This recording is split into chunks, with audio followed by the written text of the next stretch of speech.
اس نے فوراً اس انگلی سے اشارہ کیا کہ اے سویبہ جا، میں نے تجھ کو آزاد کیا، میں نے تجھ کو آزاد کیا۔ سویبہ تو آزاد ہو گئی، لیکن آگے چل کر کفر میں قید ہو گیا ابو لہب، آگے چل کر کفر میں قید ہو گیا۔ لیکن مسلمانوں قربان جاؤ نبی کی میلاد کی صلی اللہ علیہ وسلم، اس میلاد مصطفیٰ صلی اللہ علیہ وسلم پہ 100 جان سے وارے جاؤ۔ ارے اس کی عظمت کا بھی تم کو پتا چلے گا۔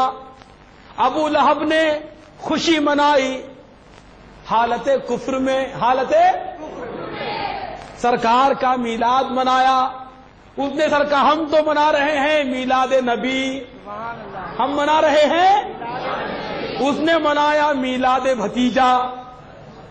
اس نے کیا منایا؟ میلاد بھتیجا منایا، میلاد رسول نہیں منایا۔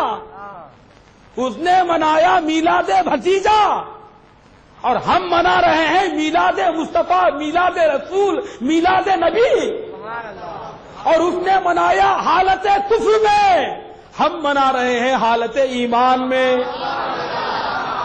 ہم منا رہے ہیں حالت ایمان میں۔ اس نے منایا حالت کفر میں، اس نے بھتیجے کا میلاد منایا حالت کفر میں منایا۔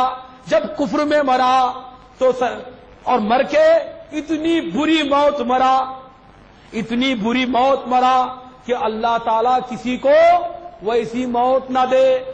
یہاں تک کہ اس کی لاش سڑ رہی تھی، کیڑے پڑ گئے، سارے مدینے کی گلیوں میں بدبو اور تعفن پھیل گیا۔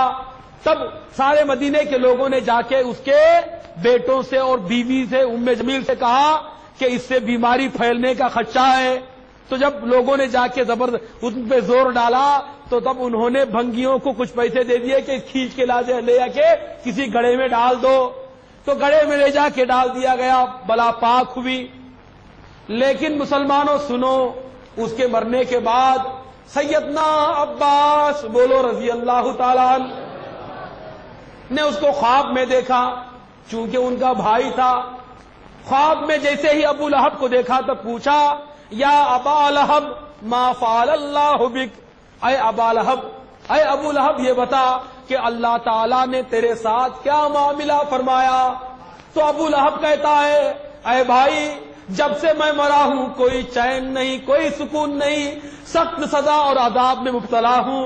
لیکن ہر پیر کے دن یعنی میلاد محمد مصطفیٰ کے دن، اس میلاد کی خوشی میں جو میں نے پیر کو محمد کی خوشی منائی تھی اور سویبہ کو آزاد کیا تھا، اس انگلی سے مجھ کو ٹھنڈا پانی مل جاتا ہے جس کو پی کے مجھ کو راحت ملتی ہے، جس سے پی کے مجھ کو راحت ملتی ہے۔ لیکن مسلمانوں غور کرو، اسلام کا یہ قانون ہے، اسلام کا یہ مسلمہ عقیدہ ہے، اللہ تبارک و تعالیٰ کی بارگاہ میں کافر کا کوئی عمل مقبول نہیں، بولو سبحان اللہ۔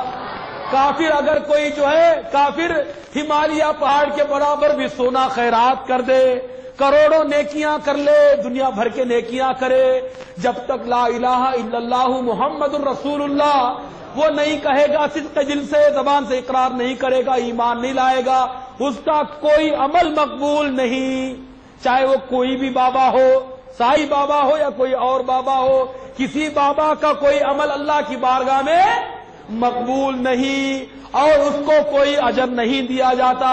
لیکن قربان جاؤ میلاد مصطفیٰ صلی اللہ علیہ وسلم کے کہ ابو لہب تو کافر تھا، اور دوسرا کلیہ یہ کہ جب کوئی کافر کسی مسلمان کے ساتھ کوئی بھلائی کرتا ہے، کوئی نیکی کرتا ہے، اس کو کسی قسم کی مدد کرتا ہے، تو اللہ تعالیٰ اس کے ساتھ 2 معاملات فرماتا ہے۔ کتنے معاملات؟ یا ایک تو یہ کہ اس کی اس بھلائی کا بدلہ اس کو دنیا میں دے دیتا ہے، کیونکہ کافروں کے لیے آخرت میں کوئی جزا نہیں ہے، آخرت میں کوئی جزا، یا تو اللہ تبارک و تعالیٰ مرنے سے پہلے اس کو ایمان کی دولت سے نواز دیتا ہے، جیسے کہ اس شخص کا حال کہ جس نے رمضان کے احترام میں اپنے بچے کو چانٹا مارا تو اللہ تو بعد میں کسی نے دیکھا کہ وہ جنت میں ٹہل رہا تھا. پوچھنے پر پتا چلا تو یہودی تھا, کیسے جنت میں آ گیا؟ میں نے رمضان کا احترام کیا تھا, رمضان کا احترام کیا تھا. اس رمضان کے احترام اور محبت کے صدقے میں اللہ تعالیٰ نے مرنے سے پہلے ایمان کی توفیق دے دی, مجھ کو کلمہ نصیب ہو گیا. تو اگر اللہ تعالیٰ کسی کافر کے ساتھ بھلائی کرنا چاہتا ہے یا اس کے بھلائی کا بدلہ دینا چاہتا ہے, یا تو اس کو رب تبارک و تعالیٰ دنیا میں اس کی جزا دے دیتا ہے یا پھر اس کو عاقیہ ایمان کی توفیق عطا فرماتا ہے. تیسرا معاملہ نہیں فرماتا, تیسرا معاملہ. لیکن دیکھو میلاد مصطفیٰ صلی اللہ علیہ وسلم کہ قربان جاؤ, ابو لہب مرا اور اللہ تعالیٰ نے حالت کفر میں کی ہوئی نیکی کو ریزرو رکھا, حالت کفر میں کی ہوئی نیکی کو ریزرو رکھا, محفوظ رکھا, پروٹیکٹ رکھا. اجر بھی ایسی جگہ دیا جہاں تصور نہیں جا سکتا,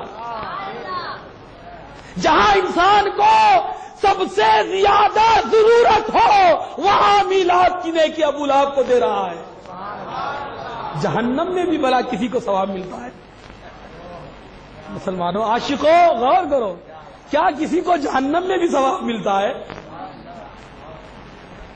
چاروں طرف سے آگ, آگ کے جو ہے شعلوں میں, اور نام بھی اس کا شعلہ.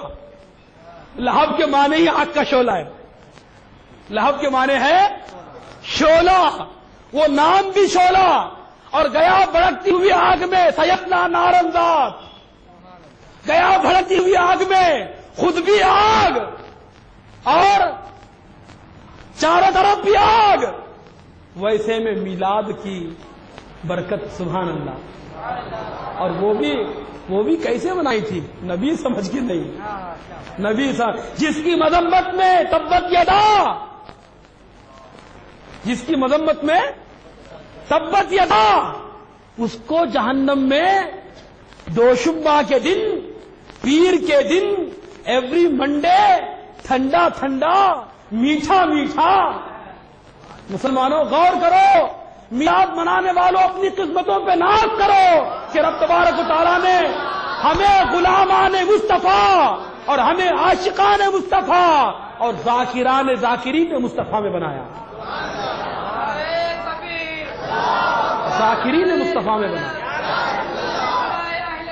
ذاکرین مصطفیٰ میں بنایا. کیا اللہ تعالیٰ کی ذات سے, اللہ تعالیٰ کی رحمت سے یہ امید نہیں ہے کہ میلاد کی خوشی منانے والے ابو لہب کو جب وہ جہنم میں دے سکتا ہے, جہنم میں نواز سکتا ہے؟ اس نے تو ایک لمحہ بنائی, اس نے تو شعیب جا آزاد کیا. کتنے لگے, کتنے سیکنڈ ہوئے, کتنے سیکنڈ ہوئے؟ 5 سیکنڈ, 10 سیکنڈ. جس نے 10 سیکنڈ بنائی اس کو کفر میں بھی, حالت کفر میں جہنم میں بھی ثواب. جو ساری زندگی میلاد پڑھتا رہے, جو ساری زندگی میلاد پڑھتا رہے, جو ہر صبح جس سہانی گھڑی چمکا طیبہ کا چاند اس دل ساتھ پہ لاکھوں سلام پڑھتا رہے, پھر اس کے لیے کیا اجر ہوگا, اس کے لیے کیا نعمتیں ہوں گی, اس کے لیے رب تبارک و تعالیٰ کے ہاں کیا کیا انعامات ہوں گے. ارے کون امیجن کر سکتا ہے؟ ہو کین امیجن, کون تصور کر سکتا ہے میلاد نبی کی محفل کو جو لوگ سجایا کرتے ہیں؟